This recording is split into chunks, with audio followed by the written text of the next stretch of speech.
Challenges तो बहुत आए हैं। पहला तो चीज़ था कि जो कि मैं एक नॉन टेक्निकल बैकग्राउंड से थी, तो मेरे लिए था कि सबसे पहला चीज़ ये आया था दिमाग में कि मैं कोडिंग कैसे करूँगी, राइट? और दूसरा चीज़ ये आया था कि अगर मैं आईटी में भी अगर कहीं पे जाना है, तो आईटी के लिए आपके पास एजुकेशन वो रहनी चाहिए। लेकिन ये सारे मिथ थे उस टाइम पे मेरे लिए। तो फैमिली का ऐसा था कि मैंने फैमिली को ये नहीं बताया था कि मैंने कोई न्यू स्टडी कर रही हूँ, because my family always had a very simple thought process कि लड़की है, एक टाइम पे शादी होना है एंड ससुराल जाना है। Those were the definition of girl settlement in Indian society. Maximum 80% में ऐसे ही रहता है। लेकिन उन्हें ये नहीं मालूम था कि मुझे कुछ और भी करना है लाइफ में। हम सारे जब स्टूडेंट्स ने 3 इकट्ठा लाख रुपए का लोन यस आपको बिना बताए आपके नाम पे इंस्टीट्यूट ने ले लिया, एग्जैक्टली एक बैंक या फाइनेंशियल इंस्टीट्यूशन से, यस और वो भी 2000 बच्चों के साथ ये स्कैम हुआ। ट्रू। और ये भी था कि कुछ लोग तो ऐसे थे जो हस्बैंड वाइफ ने ज्वाइन किया था एक साथ। कि मैंने ये मे बी उस टाइम पे ये डायलॉग था, लेकिन मैंने ये बोला था कि एक कंपनी है, एक रिक्रूटर है, एक कॉल है और एक पोजीशन है, वो सिर्फ मेरा है। मैं नहीं जानती उसमें एज है नहीं है। तो that was the thing I always used to tell my mind also कि why you are thinking about age. Call आया था लिंक्डइन से ही इंटरव्यू के लिए, जो कि वो एक्सपेक्ट कर रहे थे सीनियर रोल का। दूसरा कॉल भी मुझे लिंक्डइन से ही आया, that again was for the senior role. I am not sure why they were selecting me for the senior role, लेकिन लेटर ऑन मुझे मालूम चला because of my experience, the long experience which I am showing, they are thinking that I have that much of experience in that particular thing. मैंने उनको ये बताया जो मैं सुबह 4 बजे उठ के पढ़ती थी और आपको लगता था कि पता नहीं ये करती क्या है, तो मैं इसी की तैयारी कर रही थी and finally I landed to that job. So my father was the happiest person over the call. He said, "Okay, come home before joining, and we'll celebrate." So that was the happiest moment for me. कि आपके father specially, आप जिनको इतना proud feel कराने की कोशिश करते रहते हो ज़िंदगी भर कि आपके मम्मा तो बहुत जो मदर होती हैं वो बहुत जल्दी फील कर लेती हैं चीज़ों को, बट पेरेंट्स फादर स्पेशली आपको थोड़ा सा मेहनत लगता है। एक और चीज बताइए शैल कि इंटरव्यू के टाइम पे कम्युनिकेशन का क्या रोल है, because I can sense out कि आपकी कम्युनिकेशन बहुत अच्छी है एंड डेफिनेटली आपने अपने करियर में इस चीज को बहुत अच्छे से इम्प्रूव किया है। तो आपके इंटरव्यू के टाइम पे इसने आपको कैसे हेल्प किया? अच्छा, आज के टाइम पे जो बिगिनर्स होते हैं उनके माइंड में एक बहुत बड़ा क्वेश्चन आता है and you must have faced it also, degree या स्किल। तो क्या चीज कितनी इम्पोर्टेंट है अगर हम बात करते हैं डेटा एनालिस्ट जॉब की? स्टार्टिंग और एवरेज सैलरी कोई डेटा एनालिस्ट क्या एक्सपेक्ट कर सकता है अगर कोई फ्रेशर है, डेटा एनालिस्ट बनना चाहता है, या कोई भी डोमेन में ऑलरेडी काम कर रहा है, कोई सेल्स में है, मार्केटिंग में है, एचआर में है, फाइनेंस में है, एडमिन में है? पावर बीआई सीखती थी, उन्होंने मुझे बोला सिर्फ और सिर्फ पावर बीआई ही सीखना है, अभी पूरे 3 महीने कुछ और नहीं करना है। तो मेरे अंदर क्यूरियोसिटी आ जाती थी, क्यों मना कर रहे हैं दूसरे चीज़ के लिए, मेरे पास तो बहुत टाइम है। बट मुझे लेटली ये चीज़ का एहसास हुआ कि वो चाहते थे कि मेरा पूरा कंसंट्रेशन और ध्यान सिर्फ और सिर्फ पावर बीआई नॉलेज ग्रास्प करने के लिए। Superb podcast. I'm sure this is going to be one of the best podcasts on this channel. ये कितनी इंस्पायरिंग स्टोरी है शैल साहू की कि वो एक छोटे से शहर से बिलोंग करती है और एक नॉन टेक्निकल बैकग्राउंड से बिलोंग करने के बावजूद भी she wanted to become a data analyst. और डेटा एनालिस्ट बनने की इस जर्नी में उन्होंने 3 लाख रुपए का स्कैम भी झेला। उसके बावजूद भी she became an analyst in a reputed firm. In fact, she is one of the top performing analysts in her organization. और इनको एक या दो नहीं बल्कि मल्टीपल टॉप कंपनी से एनालिस्ट रोल के जॉब ऑफर्स भी आए। तो अगर आप एक नॉन टेक्निकल बैकग्राउंड से बिलोंग करते हैं और एक डेटा एनालिस्ट या बिजनेस एनालिस्ट या पावर बीआई डेवलपर या विजुअलाइजेशन एक्सपर्ट या इसी तरह की किसी डेटा फील्ड से रिलेटेड जॉब रोल में आना चाहते हैं और अच्छी खासी सैलरी लेना चाहते हैं, तो ये पॉडकास्ट आपके लिए बहुत ज्यादा इंपॉर्टेंट और बहुत ही मोटिवेटिंग होने वाली है। So watch this podcast till the end. But आगे बढ़ने से पहले एक बहुत ही इंपॉर्टेंट अनाउंसमेंट, मैं एक ऑनलाइन फ्री सेशन रखने वाला हूं on road map to become a data analyst in 2024। तो अगर आप एक डेटा एनालिस्ट की जॉब लेना चाहते हैं, नॉन आईटी से आईटी में आना चाहते हैं, अच्छी खासी सैलरी लेना चाहते हैं, तो इस फ्री सेशन के अंदर मैं डिटेल में स्टेप बाय स्टेप एक कंप्लीट रोड मैप बताने वाला हूं that how you can become a data analyst in 2024। और इस फ्री सेशन को ज्वाइन करने पे मैं आपको बोनस भी देता हूं वर्थ ₹1500। और इस फ्री सेशन को ज्वाइन करने का लिंक नीचे डिस्क्रिप्शन और फर्स्ट कमेंट में गिवन है। मेरी रिकमेंडेशन ये है कि पहले आप इस कंप्लीट पॉडकास्ट को एंजॉय करिए, नॉलेज लीजिए और इसके बाद इस फ्री सेशन को जरूर ज्वाइन करिए। Let's get started.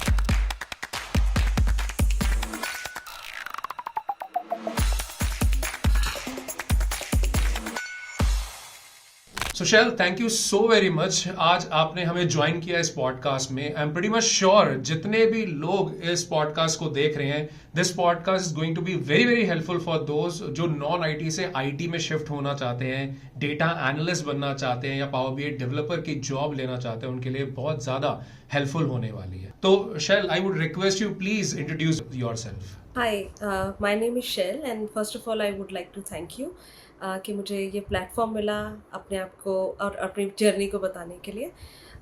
वैसे तो मैं स्टार्ट करती हूँ अपने पहले कहाँ से मैंने ये चीज़ों का शुरुआत किया। I belong to Raipur Chhattisgarh और फिर मैं वहीं पे ही मेरी स्कूलिंग हुई है। स्कूल के बाद मुझे जाना था एक आर्मी या इंडियन एयरफोर्स में, कहीं ना कहीं ऐसा लैंड करना था out of the league of my education. फिर मैंने वहाँ पे कोई अपॉर्चुनिटी नहीं मिली मुझे एज सच, तो एक नया इंस्टीट्यूट आया एयर होस्टेस एकेडमी, जिसमें मैंने पार्टिसिपेट किया एंड वहीं पे ही मेरा एक रिक्रूटमेंट फर्म ने मुझे एक कंपनी के लिए हायर किया। वो था वॉइस प्रोसेस। और बिलोंगिंग फ्रॉम एक छोटे शहर से, तो आपको ये नहीं समझ आता कि एमएनसी करती क्या है। हमारे लिए प्राइवेट नौकरी मतलब प्राइवेट नौकरी ही होती है। फिर जब हम उसके लिए ट्रेंड हुए, हैदराबाद आए एंड इस चीज़ में मैंने एक चीज़ सीखा कि प्राइवेट नौकरी का एक डेफिनेशन बहुत अलग है शहरों के हिसाब से। और फिर जब मेरी ट्रेनिंग हुई, मेरी एक प्रॉपरली टेक्निकल ट्रेनिंग हुई, जहाँ पे मेरे को वॉइस का एक एजेंट बन के मुझे कॉल्स लेने थे टेक्निकली। लेकिन उससे पहले ही मुझे एक अपॉर्चुनिटी मिली कंपनी में ही, विप्रो हैदराबाद में ही, कि वहाँ पे एक पायलट बैच के लिए तैयारी कर रहे थे, क्वालिटी एनालिस्ट। फिर जब मैं वहाँ पे एक एग्ज़ाम, इंटरनल एग्ज़ाम दिया, वहाँ पे मैंने टॉप किया। कैलिब्रेशन एक राउंड होता है, फिर इंटरव्यू प्रोसेस के थ्रू मैंने उस पर्टिकुलर पोजीशन में अंदर गई। और उस पर्टिकुलर चीज़ के लिए मैंने मेहनत, तो मैं ये नहीं बोलूँगी शुरुआत में मैंने करी थी, लेकिन वहाँ पे मैंने लोगों से सीखा काम कैसे किया जाता है, एक्सेल का यूसेज, लोगों से बात करना, सारी चीज़ों का जो मेरा पहला फाउंडेशन होगा, मैं बोलूँगी ये विप्रो से आया है। और वहाँ पे 4 साल काम करने के बाद में 2012 में मैं वापस रायपुर आई। अब फिर ये मेरी अब यहाँ से जर्नी ऐसे स्टार्ट हो रही है जहाँ पे मेरे काफ़ी सारे करियर गैप हैं। और साथ ही साथ मैं बोलूँगी कि मेरे हार्डवर्क भी इसी ही 12 साल में है, जो कि आज मैं एक रिपोर्टिंग एनालिस्ट हूँ एक कंपनी में, एक्सपीरियंस हैदराबाद में। तो ये 12 साल का जो मेरा जर्नी था बीच में, इसमें मेरे गैप भी हैं 6 साल, और साथ ही साथ एक छोटे कंपनीज़ में काम करने का एक्सपीरियंस भी है एज एन एडमिन। तो और इसी दौरान ही मैंने प्रॉपरली ब्रेक लेके सब चीज़ों से, सारी जॉब नहीं, कुछ नहीं, मैंने सिर्फ़ और सिर्फ अपने आप को एक डेडिकेटली इसमें मुझे अगर कुछ लाइफ अपनी चेंज करनी थी तो मैंने एक डेडिकेशन दिया था कुछ चीज़ सीखने के लिए। तो मैं 1 साल बैठ के मेहनत करी उस चीज़ के पीछे कि लर्न करना है, जो कि मैं एक बीकॉम बैकग्राउंड से हूँ और वो भी मैंने डिस्टेंस एजुकेशन किया है। तो मुझे पहले तो ऐसा था कि टेक्निकली आप कहीं पे आईटी इंडस्ट्री में नहीं जा सकते, लेकिन मुझे किसी से होप मिला कि अगर आप इंडस्ट्री में जाना चाहते हैं तो अभी डिग्री नहीं, अभी स्किल्स की ज़्यादा ज़रूरत है। तो अगर अपना स्किल डेवलपमेंट आप आगे बढ़ाते हैं तो चीज़ों का काफ़ी अच्छा एक्सपोजर हो सकता है। तो उस मेहनत की वजह से शायद मैं आज इस जगह पे हूँ। तो ये मेरी शॉर्ट जर्नी है। Shail, very nice. Tell me one thing, जो आपने विप्रो में जॉब करी थी, तो विप्रो में क्या डेजिग्नेशन आपने ली थी और क्या काम एग्जैक्टली था और क्या टूल्स आप वहाँ पे यूज़ करते थे? अच्छा, तो विप्रो में मेरी जो जॉइनिंग थी वो एक तो टेक्निकल एजेंट के ही तौर पे थी, जिसमें हमें कॉल अच्छा। लेना होता था यूएस बेस्ड क्लाइंट्स के लिए और हम्म। टेक्निकली उनके इश्यूज़ को रिज़ॉल्व करना होता था। लेकिन मेबी इंटरनल जॉब बहुत जल्दी ओपन हुई थी और उनको चाहिए था एम्प्लॉइज़, तो हमें एचआर ने बोला कि आप दे सकते हो अगर आप इंटरेस्टेड हो तो।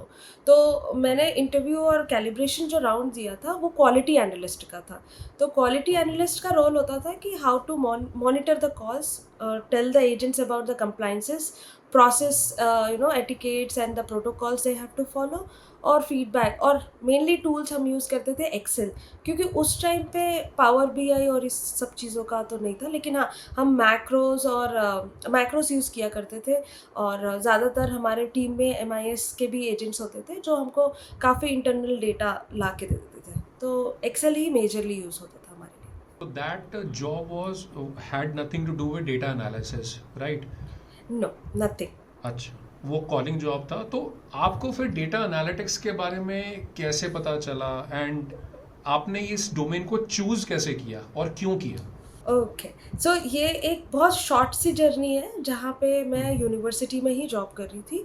और मुझे एक गेस्ट फैकल्टी उन्होंने मेरा मेरा काम देखा एक्सेल में पहला, और दूसरा उन्होंने ये भी देखा कि आई am very quick in doing the things. और मैं बोल सकती हूँ ये मेरी क्यूरियोसिटी थी कि मैं अपने काम को कितने सिंपल और इजी वे और कम टाइम पे कर सकूँ। तो मैं उसी टाइम में बिना किसी के सिखाए मैं अपना पावर क्वेरी करती थी। और ये मैं यूट्यूब से देख के सीखती थी, क्योंकि मुझे था कि बार-बार एक ही काम को मल्टीपल टाइम करने से अच्छा है कि मैं कुछ चीज़ ऐसा देखूँ, क्योंकि मैंने विप्रो में मैक्रोज़ में काम किया हुआ था। तो मैं उसी को देख रही थी कि power query is making it quite easy, तो मैं पावर क्वेरी में काम ऑटोमेशन, कर रही थी। बेसिकली। Automation, exactly. अब हम्म। ये हुआ कि उन्होंने देख लिया वो गेस्ट फैकल्टी ने, और उन्होंने बोला कि तुमको तो ये चीज़ आती है। And I was not knowing what is the power of power BI. And he told me, "Do you know about Power BI?" I said, "No, sir, I do not know about it." He told me, "Go through it. You will learn it fast, and आप corporate के लिए अच्छे fit हो, अगर आप चाहो तो आ सकते हो।" तो मैंने एक बार थॉट दिया कि उस पे मैं करूँ कि नहीं करूँ। एंड फिर मैंने यूट्यूब में सर्च करना स्टार्ट किया कि उसकी एलिजिबिलिटी क्या होती है, उसके लिए क्या नॉलेज चाहिए होता है। और फिर उसके बाद से जर्नी स्टार्ट हुई मेरी यहाँ पे आने की। ओके।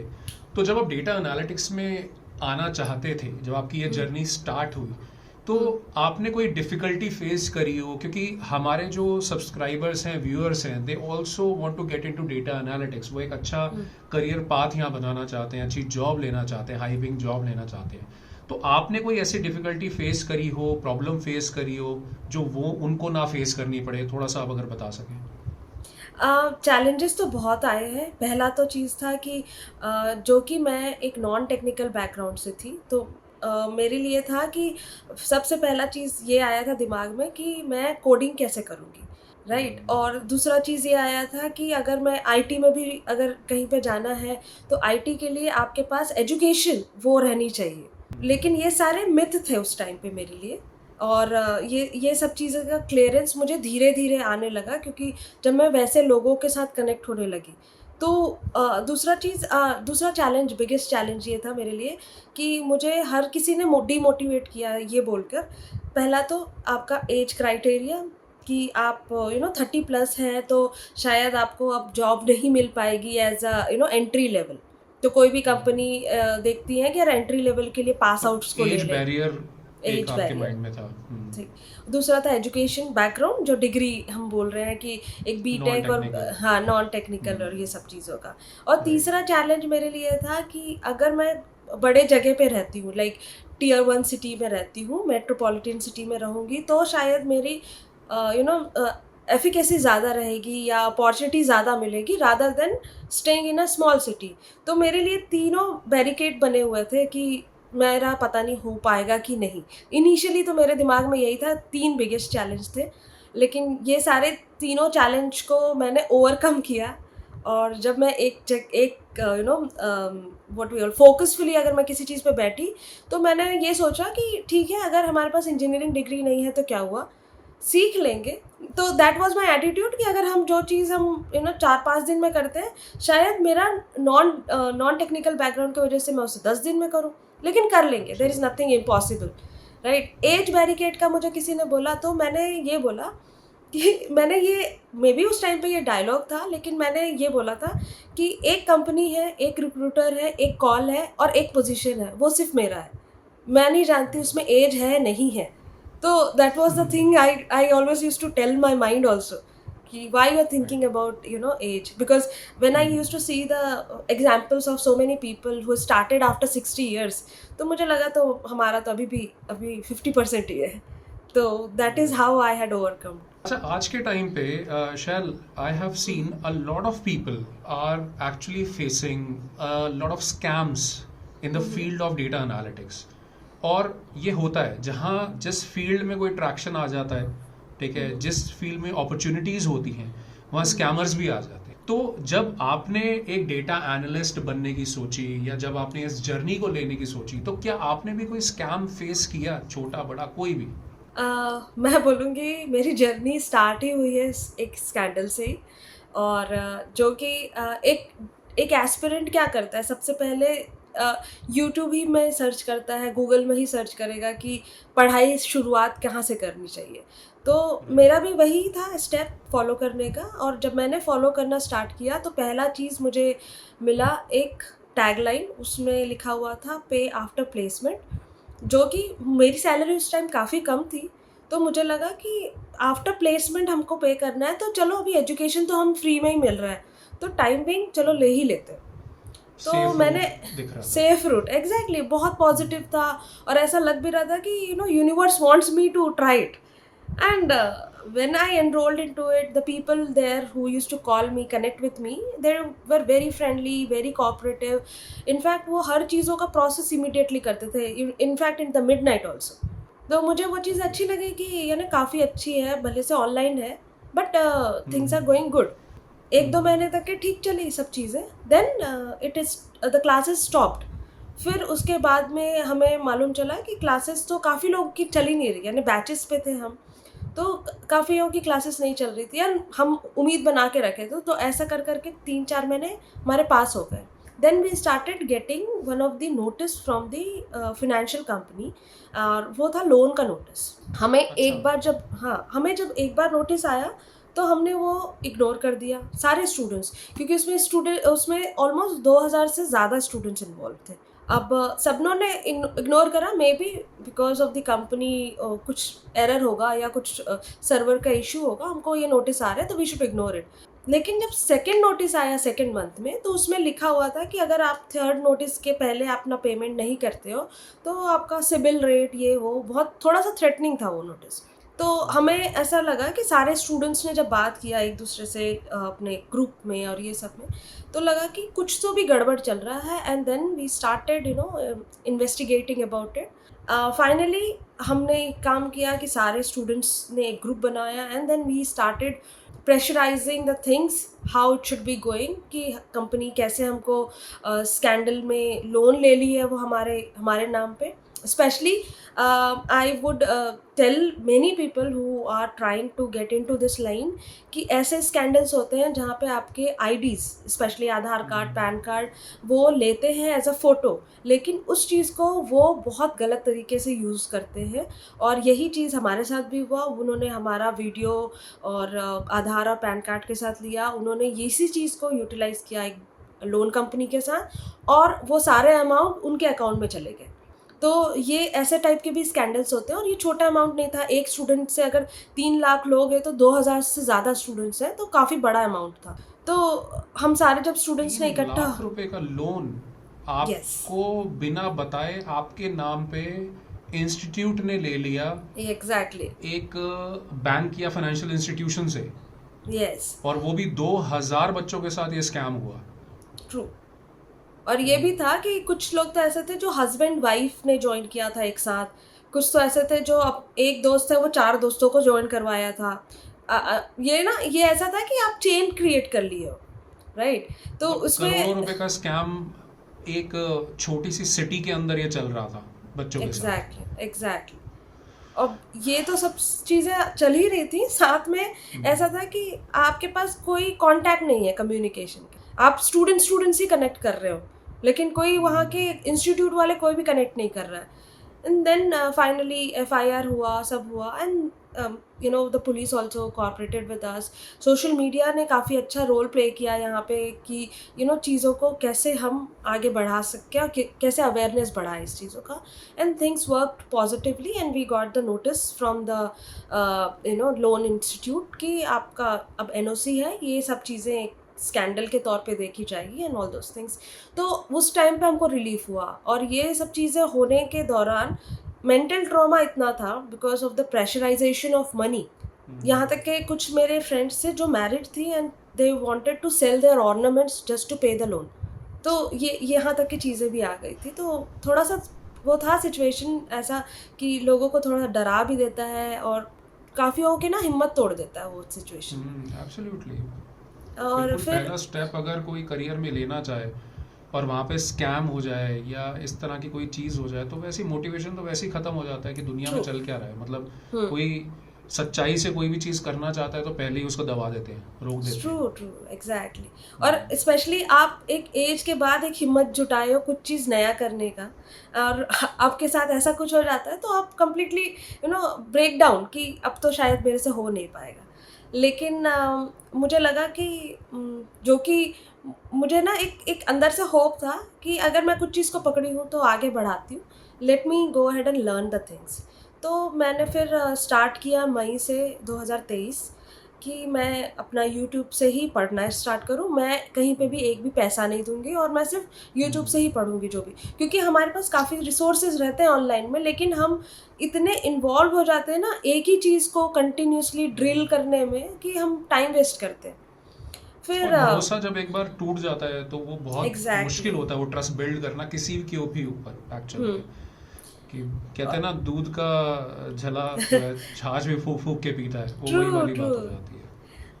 पर मेरे उस टाइम सिचुएशन पे में भी था। शैल, टेल मी वन थिंग, आपके फ्रेंड्स और फैमिली ने आपको कैसे सपोर्ट किया?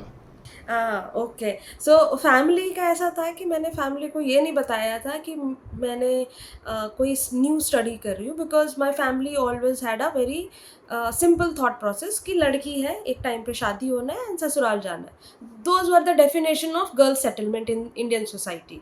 मैक्सिमम 80% में ऐसे ही रहता है। लेकिन उन्हें ये नहीं मालूम था कि मुझे कुछ और भी करना है लाइफ में। तो मैं पढ़ाई करती थी, और वो आप बिलीव नहीं करोगे, मैं सुबह 4 बजे उठ के पढ़ती थी, क्यों? ताकि मेरा नॉर्मल रूटीन भी बना रहे और कोई चीज़ में इफ़ेक्ट ना हो। तो मैं अपना सोने का टाइम कम करके मैं अपनी पढ़ाई के टाइम उसमें 2 घंटे ऐड कर देती थी। तो वो मैंने सिस्टम बनाया। दूसरा, जब ये स्कैंडल हुआ तो पेरेंट्स को तो मैंने अवेयरनेस ही नहीं दी थी कि मैं ऐसा कुछ कर रही हूँ और मेरे नाम पे ऐसा लोन लिया गया है, और ये सारी चीज़ें चल रही हैं। दो मेरे पेरेंट्स कैपेबल हैं कि वो पैसा पे कर लें, लेकिन मुझे लगा कि पेरेंट्स का भरोसा तोड़ना ज़्यादा महँगा पड़ेगा मुझे। उससे बेटर है कि मैं अपनी एफडी तोड़ के दे दूँ उनको, राइट? क्योंकि parents trust is earned, it takes life. आप एफडी को तो फिर से जोड़ लोगे, पेरेंट्स ट्रस्ट को नहीं जोड़ सकते। तो मैंने उस टाइम पे डिसीजन लिया कि नहीं, अगर मेरे पास जो भी अमाउंट होगा मैं ना वो करके मैं भले से लोन पे कर दूँगी, लेकिन पेरेंट्स को ये चीज़ों के बारे में नहीं बताऊँगी, अदरवाइज़ वो बट आई एम कभी। या but I am thinking for those people जिन बेचारों के पास एक्चुअल में कुछ भी नहीं होता और वो ऐसे एग्ज़ैक्टली। स्कैम में फंस जाते हैं। True, true. दिस इज़ ये वेरी डिसहार्टनिंग एक्चुअली। बहुत ज़्यादा। इनफैक्ट छोटे शहरों में और छोटे जो इंटरनली बहुत डिप्राइव्ड होते हैं टेक्नोलॉजी से, वैसे शहरों के ही लोगों को टारगेट किया जाता है ऐसी कंपनी के थ्रू। राइट, अब जो कोई ये एक्शन भी थी। ना ले सके अगर ऐसा भी उनके साथ कुछ हो एग्जैक्टली, तो वो डर डर के एग्जैक्टली। मारे ही पीछे हो जाए बेसिकली। हम्म। अच्छा, सो आफ्टर दैट आपका कैसे फिर आप आगे बढ़े डेटा एनालिटिक्स में आने के लिए? तो मैंने जैसे बताया आपको, मैं यूट्यूब ही देखा करती थी ज़्यादातर। तो मैंने पहले यूट्यूब में क्राइटेरिया देखा कि कौन सी चीज़ों पे हमको ज़्यादा फोकस करना है। तो टेक्निकल चीज़ें मैंने जो देखी उसमें भी ऐसा था कि कोडिंग एंड नॉन कोडिंग। तो मुझे एक होप आ गया कि ज़रूरी नहीं है आपको कोडिंग से ही आगे बढ़नी, नॉन कोडिंग भी चीज़ें हैं। तो पावर बीआई मैंने देखा, power BI was much more related to me because Excel करते थे, तो पावर बीआई एक थोड़ा-सा एडवांस था उससे। मुझे वो चीज़ें अच्छी लगी। देन जब मैं अपनी लर्निंग को लिंक्डइन में डालती थी कि मैंने आज ये चीज़ सीखा, छोटा-सा कंटेंट बना के, through that only I got my mentor. उन्होंने देखा मुझे और उनके मेरे काम को देख के उन्होंने बोला कि आप कोई कोर्स ले रही हो, कैसे पढ़ रही हो, क्या है, एवरीथिंग ही spoke to me over the chat. And उस चैट में ही उन्होंने बोला कि अगर मैं आपको गाइड कर दूँ तो will you follow me? And मैंने बोला ठीक है। तो ये ऐसा हो गया ना कि मेरे मेंटर ने मुझे ढूँढा, मैंने मेंटर को नहीं ढूँढा, ऐसा था। तो उन्होंने मुझे गाइड किया लकी कि एक्चुअली, वेरी लकी। क्या-क्या चीज़ें पढ़नी है, क्या चीज़ें थोड़ी-सी अभी लाइट लो, इग्नोर करो, चीज़ों पे इतना फ़ोकस मत करो, क्योंकि अभी का क्राइटेरिया ऐसा है कि लोग ना पाइथन में इतना चले जाते हैं कि बेस भूल जाते हैं कि बेस भी हमको पहले तैयार करना है। ठीक है, तो वो टेक्निकली मुझे वो बताया कि पहले बेस अपना स्ट्रॉन्ग करो और जिस चीज़ में बहुत अच्छी हो, उस चीज़ पे अच्छे से हाथ बैठाओ। And then I started preparing it. And one more very important thing, जो मुझे बहुत मेरे मेंटर ने मुझे कम से कम 100 बार तो बोला ही था चैट में कि आप कुछ भी पढ़ो, चाहे वो 2 घंटे पढ़ो, 1 घंटे पढ़ो, उसमें ना 100 से ज़्यादा परसेंट देना, कॉन्सन्ट्रेशन का। व्हाट इट मीन्स कि अगर आप पढ़ रहे हो, 1 घंटा भी पढ़ रहे हो, तो उसमें फ़ोन यूज़ नहीं करना, टीवी यूज़ नहीं करना, कुछ नहीं यूज़ करना। यानी अनडिस्ट्रैक्टेड नो आपको पढ़ना है 1 डिस्ट्रैक्शंस। घंटा। एग्ज़ैक्टली। तो ये क्या होगा, आपका फ़ोकस बढ़ाएगा, दूसरा क्या होगा, आप वो 1 घंटे में जो भी करोगी, वो याद रहे ना रहे, लेकिन आपको एक प्रैक्टिस बढ़ते जाएगी कि कॉन्सन्ट्रेशन से पढ़ते कैसे। तो वो आपको इफ़ेक्ट देगा। एंड सीरियसली मैंने वो फ़ॉलो करने लगी और it gave me a very good impact कि मैं दिन भर में सिर्फ़ 5 घंटे पढ़ती थी और वो 5 घंटे में नो फ़ोन, नथिंग, सिर्फ़ 5 घंटे। और वो भी मैं ऐसे पढ़ती थी कि मेरे को बर्डन भी नहीं होते थे, क्योंकि सुबह में 2 घंटे 4 से 6, फिर दोपहर में 2 घंटे 2 से 4, और फिर रात को सोने से पहले 1 घंटा, दैट्स इट। और और आपके दिनचर्या में कोई भी ऐसा कोई बदलाव नहीं था कि आप इस टाइम पे पढ़ना है या उस टाइम पे ही करना है। आप बल्कि और कनेक्ट कर सकते हो, सोशल मीडिया में जाओ, देख लो, कुछ नए चीज़ें हैं सीखने के लिए। बहुत सारे टाइम होते हैं, अगर टाइम प्रॉपर्ली मैनेज किया जाए तो टाइम बचता है आपके पास। राइट। अच्छा, तो अब आपने उनको फॉलो करना स्टार्ट किया, अपने मेंटर को, आप डेटा एनालिटिक्स की तरफ बढ़े, आपने पावर बीआई लर्न करना स्टार्ट किया, एक्सेल आपको ऑलरेडी आता था, आपने ज़्यादा एडवांस की तरफ नहीं गए लाइक पाइथन एंड ऑल, आपने फोकस किया अपनी कैपेबिलिटीज़ और अपनी स्ट्रेंथ के ऊपर। यस। तो अब यहाँ से जब आपने लर्न किया, तो अब आपका जो जॉब आपको मिली, तो वो जॉब कैसे मिली? आपने इंटरव्यू देना कैसे स्टार्ट किया? आपको कितने इंटरव्यूज कॉल आए और आपको कितना टाइम लगा जॉब लेने में?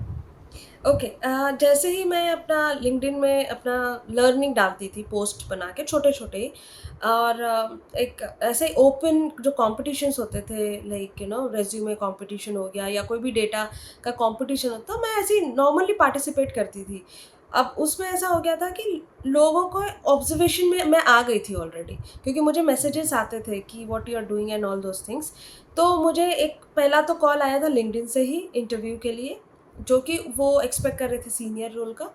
दूसरा कॉल भी मुझे लिंक्डइन से ही आया, that again was for the senior role. I am not sure why they were selecting me for the senior role, लेकिन लेटर ऑन मुझे मालूम चला because of my experience, the long experience which I am showing, they are thinking that I have that much of experience in that particular thing. इन तो मैं वो data चीज़ें, analytics. Yes, तो मैं वो चीज़ों को काफ़ी क्लियर रखती थी, चाहे वो एचआर हो कि हायरिंग मैनेजर हो, मैं पहले ही क्लियर कर देती थी कि मेरे जो लर्निंग है, वो लर्निंग कहाँ तक के लिमिट है और कहाँ तक के मुझे ट्रेनिंग की ज़रूरत रहेगी। तो वो काफ़ी उस चीज़ों को अप्रिशिएट करते थे, बीइंग ऑनेस्टी।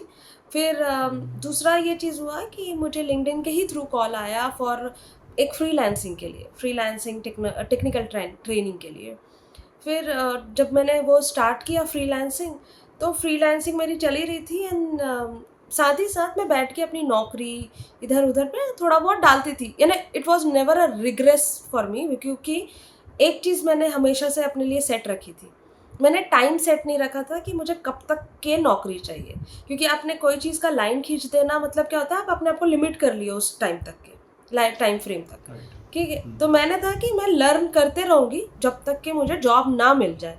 लेकिन जॉब कब तक के मिलेगा, मैंने वो कभी डिफ़ाइन नहीं किया था। अब इसमें क्या हुआ था, मेरे पास बाउंड्री नहीं थी कि मुझे कब तक के जॉब चाहिए। मेरे को तो फ्रीलांसिंग आई, मैंने फ्रीलांसिंग कर लिया। कभी भी नौकरी में कुछ दिखता था, मैं डाल देती थी। And one fine day I got a call from the company where I am currently working कि your profile has been shortlisted. तो मुझे ये रिकॉल ही नहीं हो रहा था मैंने कब अप्लाई किया था। तो अच्छा। फ और कौन-सी कंपनी है, कहाँ की है? फिर मैंने चेक किया, कुछ लोगों से पूछा लिंक्डइन में, and they told me it's a very good company here, ये वो।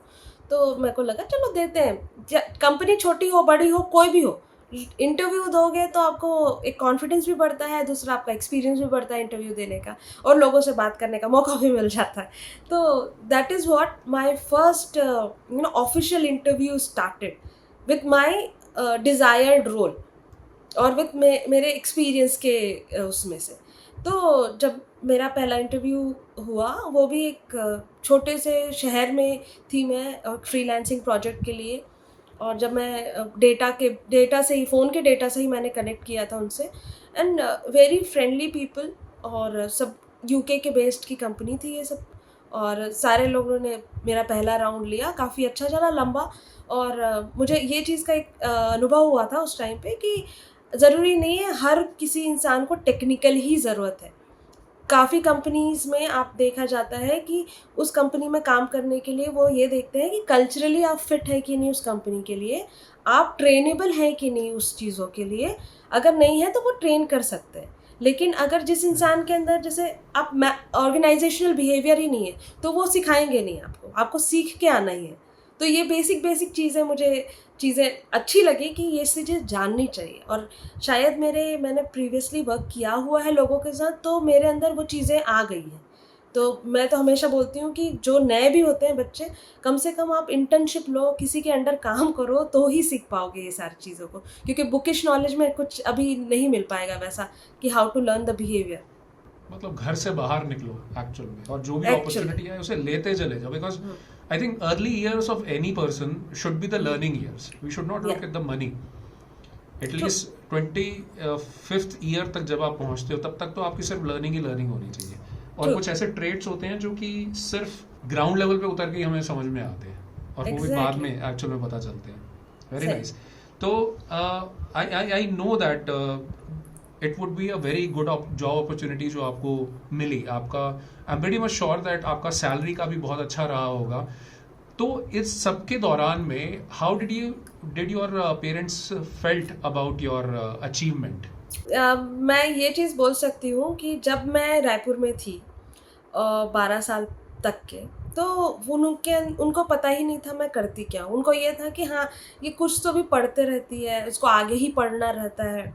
तो they never had a thought कि इसको कुछ करना है अलग। उनको रहता था कि हाँ, पढ़ते रहना है, बस पढ़ना ही है, राइट? लेकिन जब मैंने उनको बताया कि मुझे ऐसा एक जॉब मिला है हैदराबाद में, और ऐसे पैकेज हैं, तो my parents were little shocked कि उनको बस ये लगता है कि गवर्नमेंट जॉब ही बेस्ट है। ठीक है, दो मैं बिजनेस क्लास से बिलोंग करती हूँ, but my parents have always thought कि अगर तुम गवर्नमेंट जॉब करोगे तो एक सिक्योर्ड लाइफ रहेगा, सैलरी अच्छी रहती है, ये all those misconceptions they have it. फिर मैंने उनको बताया ऐसा ऐसा है, मुझे यहाँ यहाँ पे ये करना है। My father was the first person, he asked me, do you have a permanent, like, into not a freelancing hopping job? I said, no, no, it's not a freelancing job. Then my father said, is it same like what you used to work in back in Hyderabad, in Wipro? I said, it is better than that. वो समझ रहे थे And calling job है। no, not about the calling. It is like they were thinking कि क्योंकि मैंने विप्रो से आई थी, तो वो मैं काफ़ी पॉलिश्ड हो गई थी। तो वो उनको ये था कि तुमको वैसी ही बड़ी कंपनी मिली है कि ऐसा छोटे से 4 कमरे वाले रूम में बैठे, दोस काइंड ऑफ थिंग। तो बस उनको ये था कि हाँ, तुमको तुम्हारे हिसाब से जॉब मिली। तो मैंने बोला हाँ, और मैंने उनको ये बताया जो मैं सुबह 4 बजे उठ के पढ़ती थी, और आपको लगता था कि पता नहीं ये करती क्या है, तो मैं इसी की तैयारी कर रही थी, and finally I landed to that job. तो my father was the happiest person over the call. He said, okay, come home before joining, and we'll celebrate. So that was the happiest moment for me, कि आपके father specially, आप जिनको इतना proud feel कराने की कोशिश करते रहते हो ज़िंदगी भर, कि आपके मम्मा तो बहुत जो मदर होती हैं वो बहुत जल्दी फील कर लेती हैं चीज़ों को, बट पेरेंट्स, फादर स्पेशली, आपको थोड़ा सा मेहनत लगता है। And specially when you are with the person who always thought कि बिजनेस ही बहुत अच्छा है या गवर्नमेंट जॉब ही बहुत अच्छा है, तो उनको एक डेफिनेशन प्राइवेट जॉब का दिलाने के लिए भी बहुत मेहनत लगी है मुझे कि प्राइवेट जॉब में भी ऐसी चीज़ें होती हैं कि ऐसा नहीं है सिर्फ गवर्नमेंट जॉब में ही बहुत सारी चीज़ें हैं, प्राइवेट जॉब में भी काफ़ी खुशियाँ हैं। तो उसके लिए मुझे लगता है कि मैं my parents are really proud of me now. I hope इस पॉडकास्ट में अभी तक आपको बहुत सारी नॉलेज मिल रही है। I wanted to remind you कि अगर आप एक डेटा एनालिस्ट की जॉब लेना चाहते हैं इन ईयर 2024, तो मैं एक ऑनलाइन फ्री सेशन रख रहा हूं on road map to become a data analyst, जिसको आप बिल्कुल भी मिस मत करना। इसके अंदर स्टेप बाय स्टेप डिटेल में मैं सारी नॉलेज आपको देने वाला हूं। इसका लिंक नीचे डिस्क्रिप्शन में और फर्स्ट कमेंट में गिवन है। इस पॉडकास्ट को कंप्लीट करने के बाद इस फ्री सेशन को जरूर ज्वाइन करना। Let's carry on. अच्छा शैल, मुझे बताइए कि लिंक्डइन और आपकी जो सोशल प्रेजेंस थी उसने कैसे हेल्प किया आपको एक डेटा एनालिस्ट रोल में आने के लिए? Yes, I believe LinkedIn has played a major role in my life, especially. जब मैंने आपको बताया कि मैं स्टार्ट करी अपनी जर्नी पढ़ाई की स्पेशली, तो मैं लिंक्डइन में थोड़ा थोड़ा डालती थी। एंड यू वॉन्ट बिलीव कि मेरे उस टाइम पे 6 to 700 बस ही थे connections. And today, with God grace, I have more than 19,000, and it is only because I started sharing my knowledge and also my experiences. And मुझे लगा कि मुझे करेक्ट टाइम पे गाइडेंस नहीं मिला, तो एटलीस्ट जो बंदे या जो एस्पिरेंट्स इस चीज़ों के लिए तैयारी कर रहे हैं, they should be guided nicely. तो मुझे हमेशा से ऐसा था कि कोई भी मुझे लिंक्डइन में पूछता था उस वक़्त कि ये कैसे करें, वो कैसे करें? तो मुझे ना उस टाइम पे बताने में भी बहुत अच्छा लगता था कि आप किसी स्कैंडल में नहीं फँसना, फ्री सोर्सेज़ से जाओ, पढ़ो, ऐसे-ऐसे पढ़ाई करो, इम्पेशेंट नहीं होना, पेशेंस बहुत इम्पोर्टेंट रोल है। तो मैं ऐसे मोटिवेशनल चीज़ें भी पोस्ट करती थी अपने लिंक्डइन में, और अभी भी करती हूँ। चीज़ों को मैं पॉज़िटिवली लेके उसमें डालती हूँ। आपके लाइफ़ में कितना भी प्रेशर हो, लेकिन लिंक्डइन विंक्डइन में आपको पॉजिटिवली इसलिए भी डालना होता है क्योंकि आपको जब देखता है इंसान, तो लिंक्डइन में 2 तरीके के लोग होते हैं। या तो वो आपके सेलिब्रेशन को सेलिब्रेट करते हैं, क्लैपिंग करेंगे, या तो एक इंसान ऐसा होता है जो मोटिवेट हो जाता है आपके प्रोग्रेस को देख के। तो मैं कभी भी वैसा एक तरफ़ा नहीं डालती थी, मैं हमेशा कंटेंट डालती थी जो लोगों को एजुकेशन दे, मोटिवेशन दे। तो मुझे लगता है कि ये चीज़ें काफ़ी लोगों के नॉलेज में आते गई, ऑब्ज़र्व होते गया, और मुझे सारी चीज़ें लिंक्डइन के थ्रू ऑटोमेटिक मिलते गई। मुझे पॉडकास्ट हो गया बोलो, लोगों से कनेक्शन हो गया। मैंने जो आपको बताया कि मुझे कॉल्स आए थे अमेज़न और डेलॉयट से, ये भी आपके नेटवर्किंग के थ्रू हुए थे, मेरे लिंक्डइन कनेक्शन से। ये डायरेक्ट ऐसा कुछ भी नहीं था कि मुझे इंटरव्यू के लिए डायरेक्ट कॉल, लेकिन ये रेफरल के थ्रू। आपको रेफरल से होता है तो मैं बोलूँगी 80% आपको चांसेस हो जाते हैं कि आपको श्योर श्योर कॉल आने वाला है। तो LinkedIn plays a very vital role, और अगर आप कुछ पढ़ रहे हो तो आपको शोकेस का एक प्लेटफ़ॉर्म मिल जाता है। तो शैल, इसका मतलब इस तरह से हो रहा है कि जो आपने सोशल मीडिया को यूज़ किया, आपने लिंक्डइन को यूज़ किया तो अपने स्किल को शोकेस करने के लिए, क्योंकि I also believe the same thing which I tell to all my subscribers, followers, mentees, कि जंगल में मोर नाचा किसने देखा, isn't it?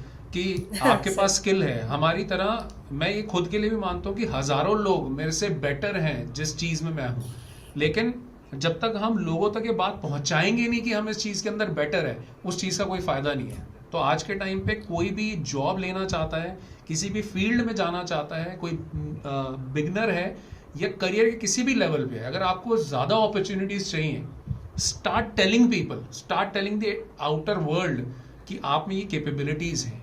Definitely 101% you start getting many many more opportunities as compared to जब आप खुद वेट कर रहे हो कोई अपॉर्चुनिटी आपके पास आए।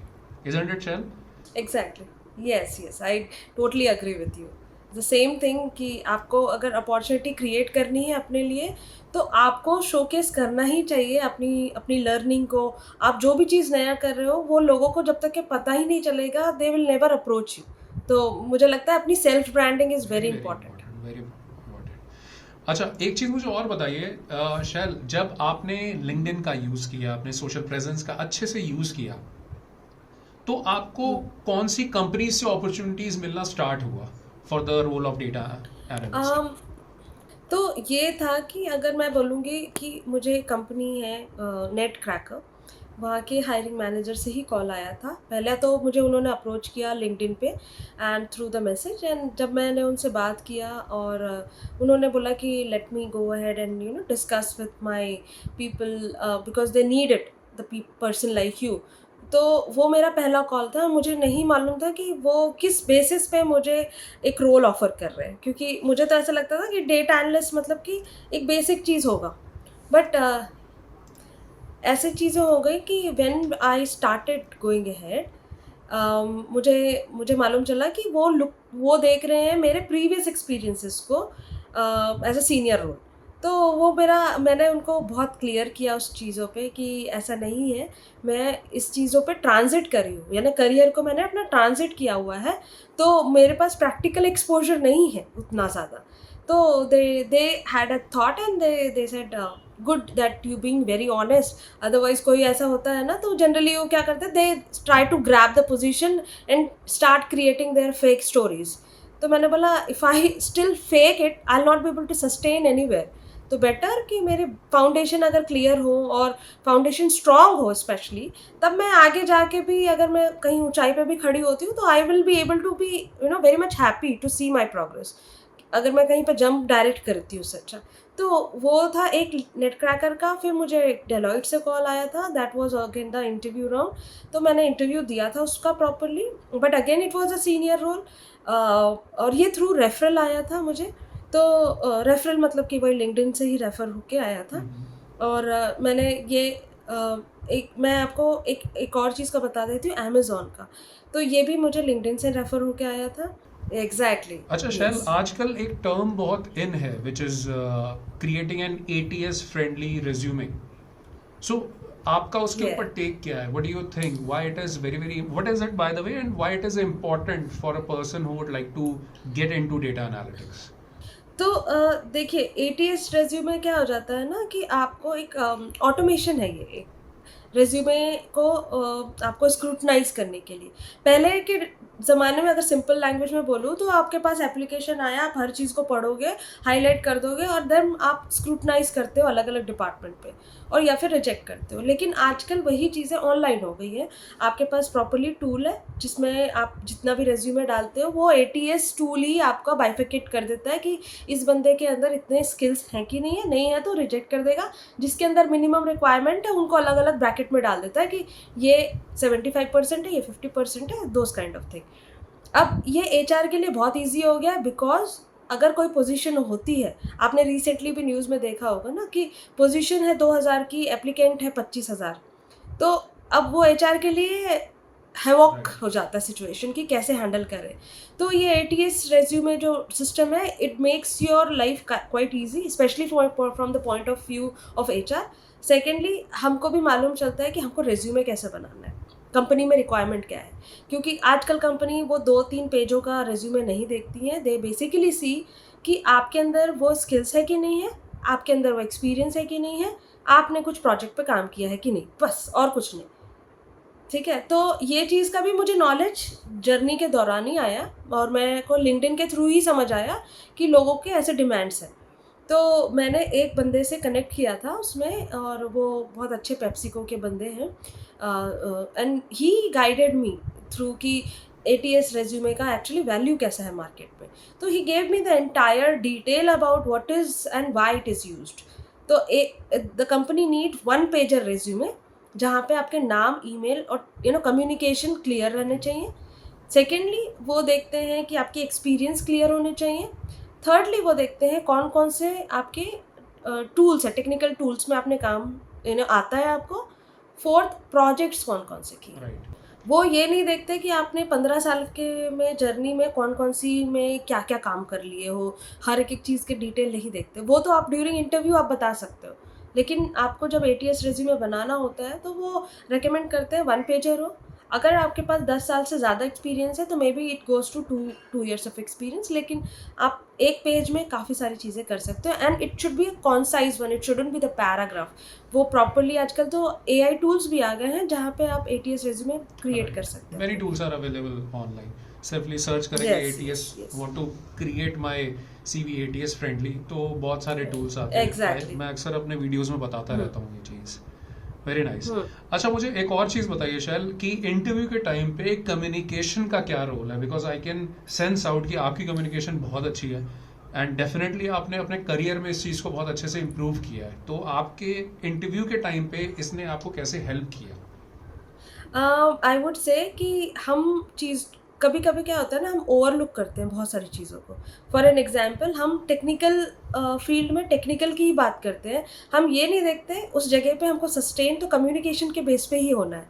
क्योंकि आप कितना भी काम कर लो, लेकिन आपका अगर प्रेजेंट करना नहीं आया तो वो आपका काम वेस्ट है, राइट? अगर आपने रात भर मेहनत करके एक प्रेजेंटेशन बनाया, लेकिन आपके कलीग ने उसको प्रेजेंट कर दिया, तो सारे जो अप्रिसिएशन है वो आपके कलीग को मिलता है, आपको नहीं।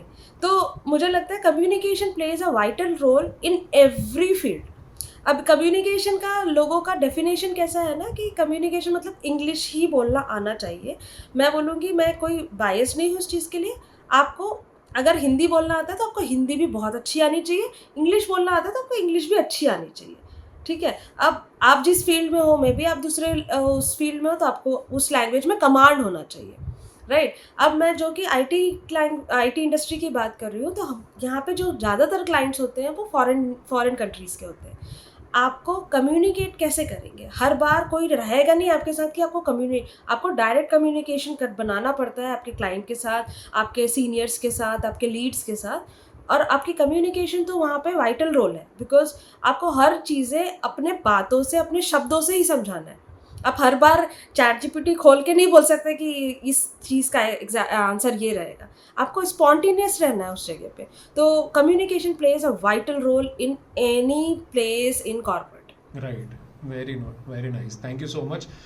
अच्छा, आज के टाइम पे यस। जो बिगनर्स होते हैं उनके माइंड में एक बहुत बड़ा क्वेश्चन आता है, and you must have faced it also, degree या स्किल। तो क्या या चीज़ कितनी इम्पोर्टेंट है अगर हम बात करते हैं डेटा एनालिस्ट जॉब की? हुँ। तो मैं बोलूँगी कि जो पहले मैं इंटरव्यू दिया करती थी यानी कंपनीज़ में, तो वो मुझसे हमेशा ये पूछा जाता था कि बीकॉम, तो आप बीकॉम वाले आप कोई भी आईटी इंडस्ट्री में नहीं जाते जनरली, राइट? आपके क्योंकि उसमें कोई प्रोफ़ाइल ही नहीं रहती। लेकिन अगर आज के ज़माने में देखा जाएगा ना, तो मैं ये बोल सकती हूँ कि अभी जो वर्क कल्चर है, ये वर्क कल्चर आपका सिर्फ़ और सिर्फ़ डिग्री से रिलेटेड नहीं होता। ये इसमें वर्क कल्चर होता है, मैंने जैसे डेफ़िनेशन सीखा है, ये है एक बिज़नेस। और बिज़नेस चलता है कॉमर्स से, राइट? मनी से। बिज़नेस प्लस आईटी, तो ये दोनों को जब आप मिक्स करते हो, तभी आजकल की बिज़नेस इंडस्ट्री चल रही है, and that is called business intelligence, right? So आजकल जो ऑटोमेशन ज़्यादातर आते हैं, आप कोई भी आईटी इंडस्ट्री में जाएँ, उसमें एक बिज़नेस का मीटअप होता है, राइट? तो मुझे लगता है अगर आप कॉमर्स बैकग्राउंड से भी हैं या कोई भी बैकग्राउंड से, आपके अंदर वो नॉलेज आ गई कि बिज़नेस कैसा चल रहा है, क्या है, ये है, वो है, और आईटी उसमें इम्प्लीमेंट कर दिए, तो ये सारी चीज़ें आपकी कैपेबल इनफ है। तो आजकल का environment to hire a person is not on the basis of only degree what you have, but in fact skills they look for. कि अगर आपके अंदर वो स्किल्स है काम करने का, वो स्किल्स है कि किस चीज़ को कहाँ पे इम्प्लीमेंट करने का, तो आपको वो ट्रेन कर सकते हैं और बेहतर तरीके से। और कंपनी फिर वैसे ही लोगों पे इन्वेस्ट करती है कि भाई ये ट्रेनेबल है और ये मेरे साथ कम से कम 2-3 साल तो सस्टेन करेंगे, एब्सोल्युटली। राइट? क्योंकि उन कंपनी को भी एक कॉस्ट रहता है। तो मुझे लगता है कि आजकल स्किल में ज़्यादा ही फोकस दिया जा रहा है, and if you have done your skills and portrayed those skills in a best way, तो फिर आप तो फिर कहीं पे भी ईजिली एंट्री ले सकते हो। राइट। अच्छा, एक बहुत ही कॉमन क्वेश्चन अगेन मैं पूछना चाहता हूँ, और ये सभी के माइंड में होता है जो भी डेटा एनालिस्ट बनना चाहता है, जो इस डोमेन में आना चाहता है। एक स्टार्टिंग और एवरेज सैलरी कोई डेटा एनालिस्ट क्या एक्सपेक्ट कर सकता है अगर कोई फ्रेशर है, डेटा एनालिस्ट बनना चाहता है, या हम्म। कोई भी डोमेन में ऑलरेडी काम कर रहा है, कोई सेल्स में है, मार्केटिंग में है, एचआर में है, फाइनेंस में है, एडमिन में है, किसी भी चीज़ में कोई काम कर रहा है, they want to become data analyst, obviously non IT से आईटी में हम्म। आना चाहते हैं, तो इनिशियल हम्म। सैलरी पैकेज क्या एक्सपेक्ट कर सकते हैं, और इसके अंदर career scope and again salary increments क्या होते हैं, थोड़ा सा अगर आप बता पाए। हाँ, तो अगर मैं बताऊँ इसका, इस क्वेश्चन के ना 2 हम ब्रैकेट्स बनाते हैं। तो one is one who is just a fresher pass out from the college, and what is his range of salary would be starting from 5 to 8। Okay, अब ये मैंने मैक्सिमम बताया 5 to 8 8, सारी एलपीए, ओके। इंडस्ट्रीज़ में offer है 5 to 8 LPA. लेकिन काफ़ी companies ऐसी हैं जो 3 से स्टार्ट करती हैं, 3 to मे बी 7, तो ये एक रेंज है जो सिर्फ पास आउट हुआ है एक कॉलेज से, ठीक है? लेकिन आपके अंदर कोई एक्सपीरियंस आ गया, अब वो एक्सपीरियंस को आपने अपने टेक्निकल स्किल से जोड़ दिया। जैसे कि आप आए हैं फाइनेंशियल बैकग्राउंड से, आप वो फाइनेंशियली चीज़ों को जोड़ दिया फाइनेंशियल एनालिस्ट के तौर पे। एचआर से आए हैं तो आप एचआर एनालिस्ट के तौर पे जोड़ मतलब लिए। अब डोमेन कोई नॉलेज और को हमने जोड़ लिया। Yes, exactly. तो आपने अगर डोमेन नॉलेज को टेक्निकली जोड़ दिया तो वो आपका एक्सपीरियंस बहुत अच्छे से काउंट होता है, और आप किस तरीके से अपनी कंपनी को कंट्रीब्यूट कर सकते हैं वो आपके कम्युनिकेशन रोल अच्छे से प्ले कर देगी। Okay, so now here is a point. अगर जो बंदा ये एक्सपीरियंस या डोमेन नॉलेज लेके आता है उसकी सैलरी रेंज थोड़ी सी बार से ऊपर हो जाती है। अब ये इसलिए हो जाती है क्योंकि वो अपना एक्सपीरियंस भी लेके आया है, दूसरा एक कंपनी को इतना ज़्यादा उनको ट्रेन करने की ज़रूरत नहीं है, तो एचआर भी उसको कंसिडरेट करते हैं और थोड़ा वो रेंज से थोड़ा ऊपर भी दे सकते हैं। तो मैं बोलूँगी उनके जो थोड़ा एक्सपीरियंस वाले जो रेंज होते हैं उनकी रेंज स्टार्ट होती है 5 to 10 या 10 to 12 भी चला जाता है कभी। राइट। तो ये नॉन आईटी वाले लोगों का ही राइट, बता तो रही हूँ। मतलब ये बहुत सही बताया आपने। एक्चुअल में बड़ा ही लॉजिकल पॉइंट यहाँ पर निकल के आता है कि अगर आपको एक एनालिस्ट बनना भी है तो why not take a leverage of your existing domain. जैसे अगर आपने आपने एचआर में आपने एमबीए किया तो सपोज आप क्या बन सकते हो, एक एचआर हम्म। एनालिस्ट बन सकते हो, क्योंकि डेटा एचआर में भी बहुत होता है। Yes, true. And then again अगर आपको हम्म। फाइनेंस में आपने किया तो फाइनेंशियल एनालिस्ट बन जाओ, है ना। Yes, sales true. And marketing में किया है तो मार्केटिंग एनालिस्ट आप बन जाओ। तो मार्केटिंग तो दैट एनालिस्ट। वे तो आपको क्या एग्जैक्टली। है कि एक तो आप उसी डोमेन में रहे, आपने जो इतना टाइम, साल 2 साल 3 साल आपने उस डोमेन की स्टडी करी है, एक तो आप उसके अंदर रहकर हम्म। आपका हमेशा अप टू डेट रहोगे, और साथ में एनालिसिस की नॉलेज आप जोड़ लेते हो तो आपका सैलरी पैकेज भी बहुत अच्छा हो जाता है, अबव इंडस्ट्री स्टैंडर्ड्स वहाँ पे मिल जाता है, and accordingly I think growth भी एग्जैक्टली। हमारी वैसे यस, होती चली जाती है। तो क्योंकि a degree is true also true. Banking जो आपने किया है, वेरी यस। नाइस। अच्छा, लास्ट क्वेश्चन। शैल, आपने अभी तक बहुत ही ज़्यादा अच्छे से आपने समझाया है। You are a very good mentor I would say so फार। तो थैंक मुझे यू। आप बताइए फाइनली, जो लोग डेटा एनालिस्ट बनना चाहते हैं उनके लिए आप कोई टिप्स, कोई एडवाइस आप देना चाहें तो that would be very very helpful. Okay, the first advice मैं यहाँ पे ज़रूर देना चाहूँगी कि हम ज़्यादातर करते हैं क्या, हमारे पास इंफॉर्मेशन आजकल ओवरवेलमिंग है। तो मैं ये बोलना चाहूँगी कोई भी एस्पिरेंट से कि अगर आपको इस इंडस्ट्री में आना है या कोई भी फील्ड में जाना है, हमेशा कोशिश करिए। आप अगर यूट्यूब में भी फॉलो कर रहे हैं किसी को, make a limit, make it 1 or 2 people only, follow them properly. Okay, and try to go through their playlist completely. Don't hop from one to another because somebody has influenced you. आप इसमें जा रहे हो, उसमें जा रहे हो, you will finally land a tired। आपके आप इतने एग्जॉस्ट हो जाओगे ना कि आपको खुद मन कर देगा कि अरे यार ये तो बहुत मुश्किल है। ओके, पहला लेसन। दूसरा लेसन ये होता है कि हमेशा एक मेंटर के अंडर काम करो। मेंटर रहना बहुत ज़रूरी है because you need proper guidance. अगर आप सोचोगे कि मैं तो खुद ही अपने आप को ट्रेन कर सकता हूँ, मेरे पास तो सारी चीज़ें लिखी हुई हैं, ऐसा नहीं होता। आपके पास अगर एक मेंटर है जो आपको भले से स्लोली ग्रेजुअली आपको गाइड कर रहा है, ऑलवेज बी थैंकफुल। और आप एक मेंटर हमेशा साथ में उनकी हर एक चीज़ों को फॉलो करो। अगर वो किसी चीज़ पे अगर स्टॉप भी कर रहे हैं तो there are certain reasons of stopping it. जैसे मेरे मेंटर ने मुझे जब मैं पावर बीआई सीखती थी, उन्होंने मुझे बोला सिर्फ और सिर्फ पावर बीआई ही सीखना है, अभी पूरे 3 महीने कुछ और नहीं करना है। तो मेरे अंदर क्यूरियोसिटी आ जाती थी, क्यों मना कर रहे हैं दूसरे चीज़ के लिए, मेरे पास तो बहुत टाइम है।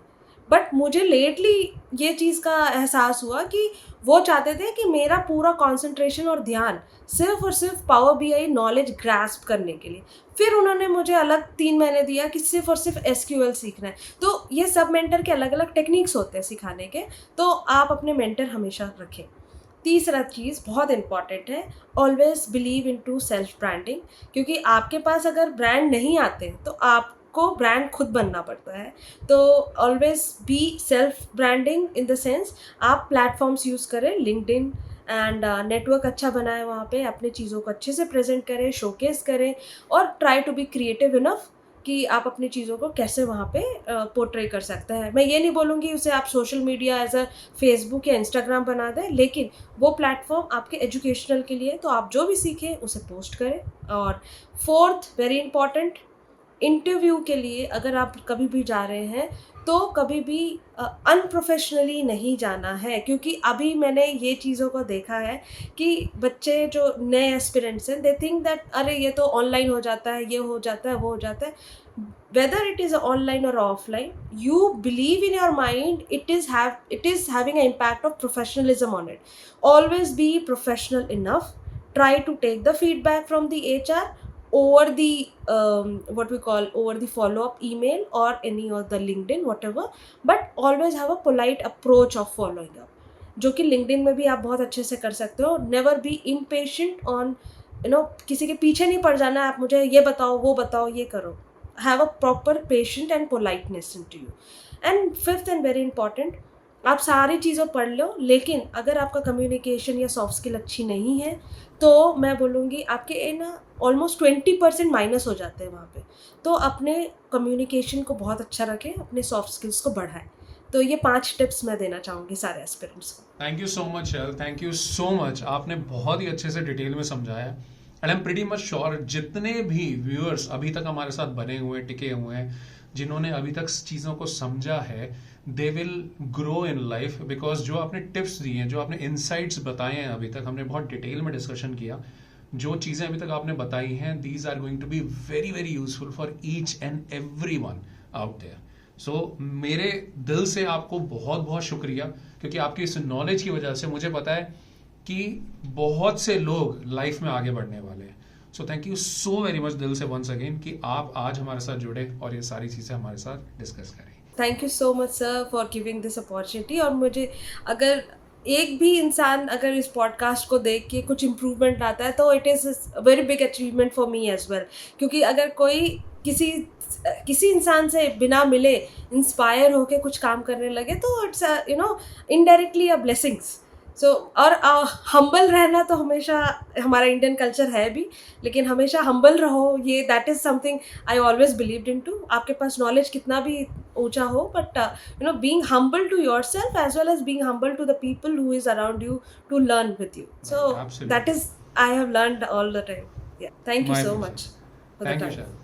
आई know it was a very inspiring podcast उन सभी लोगों के लिए जो डेटा एनालिस्ट बनना चाहते हैं, जो नॉन आईटी से आईटी में आना चाहते हैं। I know you must have got a lot of information, a lot of knowledge and you must have enjoyed this podcast also. और जैसा कि मैंने आपको बताया था कि मैं एक ऑनलाइन फ्री सेशन रख रहा हूं on road map to become a data analyst in 2024। ये एक ऑनलाइन सेशन है, बिल्कुल फ्री। इसका लिंक नीचे डिस्क्रिप्शन में और फर्स्ट कमेंट में गिवन है, या इस क्यूआर कोड को स्कैन करके भी आप इस फ्री सेशन के लिए साइन अप कर सकते हो, मुझे वहां मिल सकते हो और सारी चीजें डिटेल में समझ सकते हो। एक step by step road map मैं आपको बताऊंगा कि आप कैसे एक डेटा एनालिस्ट बन सकते हैं in year 2024। And upon joining this free session मैं आपको बोनस भी देता हूं वर्थ ₹1500। तो if you are serious to become a data analyst, तो इस सेशन को बिल्कुल भी मिस मत करना। Thanks for watching this entire podcast and I'll see you in the next video.